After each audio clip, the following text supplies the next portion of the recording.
शिक्षा कागज की डिग्री नहीं अपितु उसका उपयोग जीवन में हो, भविष्य की चुनौतियों से लड़ने में समर्थ हो।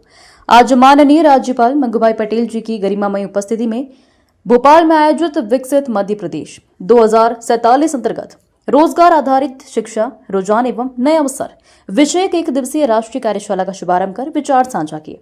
प्रदेश में शिक्षा के क्षेत्र में नवाचार किए जाएंगे। दुग्ध उत्पादन में मध्य प्रदेश को नंबर 1 बनाने का संकल्प है। इसके लिए सभी विश्वविद्यालयों में वेटरनरी कोर्स शुरू करेंगे। गुरु वही होता है जो अंधकार से प्रकाश की ओर ले जाए। इसी भाव को आदर्श बांधे हुए हमने तय किया है कि मध्य प्रदेश में कुलपति को कुलगुरु के नाम से संबोधित किया जाएगा।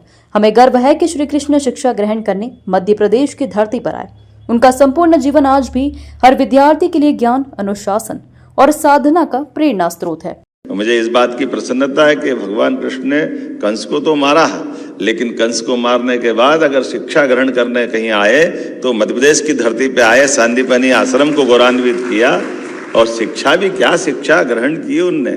और इसीलिए वो हमारा उस समय का सिलेबस, उस समय की शिक्षा पद्धति, वो जो चीजें हैं उसको पुनर्स्मरण, पुनर्जागरण करने की जरूरत भी कि कैसे कोई एक विद्यार्थी अपने काल में 64 कला, 14 विद्या, 18 पुराण, 4 वेद और वो शिक्षा, ऐसी शिक्षा जिसकी सबसे बड़ी परीक्षा महाभारत के काल में जब युद्ध के घनघोर नगाड़े बज रहे हों, उस समय का कोलाहल भरा माहौल है, लेकिन वो मुंह पे शिक्षा ही तो आ रही है। ये कैसा दौर, कितना अच्छा दौर है, जिसके लिए अब मैं उसके गीत के भाव में पुरानी फिल्म में एक अच्छा गाना आया था, उस पंक्ति से अपने को ध्यान में आता है कि हाँ हम देश के वासी हैं, होठों पे सच्चाई रहती है, दिल में सफाई रहती है। तो जो होठों पे सच्चाई लाए और दिल में सफाई लाए वही तो शिक्षा है, और वो तभी आ सकती है जब रोम रोम में समा हो जाए। तो मैं मान के चलता हूँ आज का जो आपने रोजगार सृजन के साथ शिक्षा की बात कही है, तो हमने अपनी शिक्षा नीति के परिवेश में बहुत सारे प्रकार से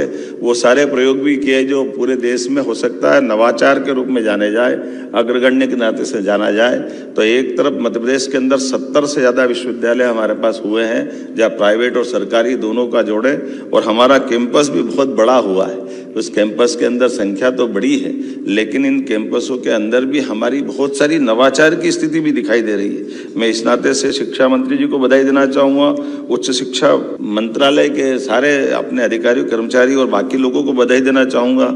जब हमने शुरुआत करते हुए गुरु की बात करी, तो गुरु से हमारा वो नाता उस प्रकार से जोड़ा गया जिसके कारण से कहा गया कि विश्व गुरु भारत था तो विश्व गुरु हम किसी को गुरु शिष्य के नाते से देखने नहीं जा रहे हैं। विश्व गुरु मतलब वही बात जिसके आधार पर जाना जाता है कि अंधेरे से प्रकाश की ओर जाने वाले व्यक्ति को हम गुरु कहते हैं, जो हमारे जीवन के अंधकार को प्रकाशमय कर दे, उसी को गुरु कहते हैं। इसलिए हमने वाइस चांसलर का नाम बदल करके कुलगुरु करने का प्रयास किया, ये हमारे अपने उच्च शिक्षा शैक्षणिक संस्थान में। और मुझे आनंद तो तब आया कि जवाहरलाल नेहरू यूनिवर्सिटी जैसे लोगों ने भी हमारे वहाँ का नाम भी बदल गया। तो ये अब अपनी यात्रा कहाँ से कहाँ जा रही है, अपनी मध्य प्रदेश से दिल्ली की तरफ ये यात्रा से आखिरकार वो सब प्रकाश दिया जिसकी आवश्यकता है।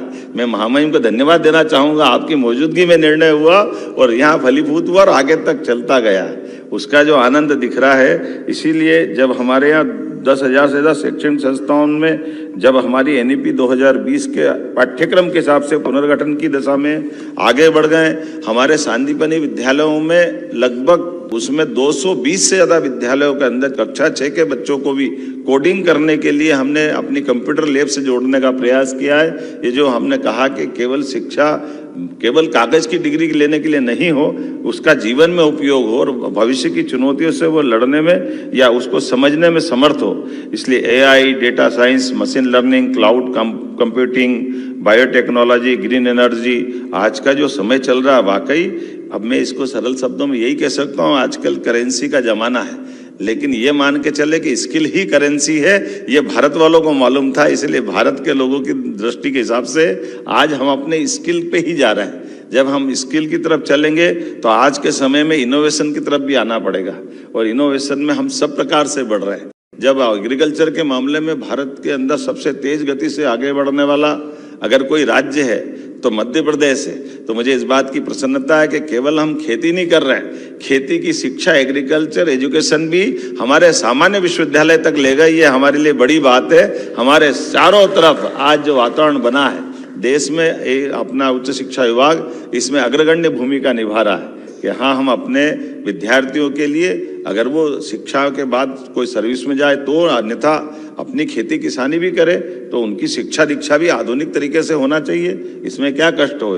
इसी प्रकार से दूसरे भी बहुत सारे कोर्स खोलने की बात कही है। मैं महामहिम को धन्यवाद देना चाहूँगा। हमने अपनी कई सारी चीज़ों को, बनी बनाई व्यवस्थाओं को, चूंकि 2020 की शिक्षा नीति लागू हुई है, इसलिए बीते समय के कई कठिनाइयों को दूर करने के रास्ते भी हमने परिमार्जित करने का प्रयास किया, उनको दूर करने का प्रयास किया। और उसका उदाहरण हमारे मेडिकल यूनिवर्सिटी वाली बात आती है कि हाँ, मेडिकल यूनिवर्सिटी भी होना चाहिए, लेकिन मेडिकल यूनिवर्सिटी केवल पूरे प्रदेश के सभी मेडिकल कॉलेज को संचालित करे। जैसे प्राइवेट मेडिकल कॉलेज अपनी यूनिवर्सिटी संचालित कर रही है, ऐसे गवर्नमेंट वाले कर लें, लेकिन सारे विषयों को खोल करके विश्वविद्यालय का मतलब ही है, उसके दायरे कैसे सीमित हो सकते हैं, उसके दायरे विस्तृत होना चाहिए।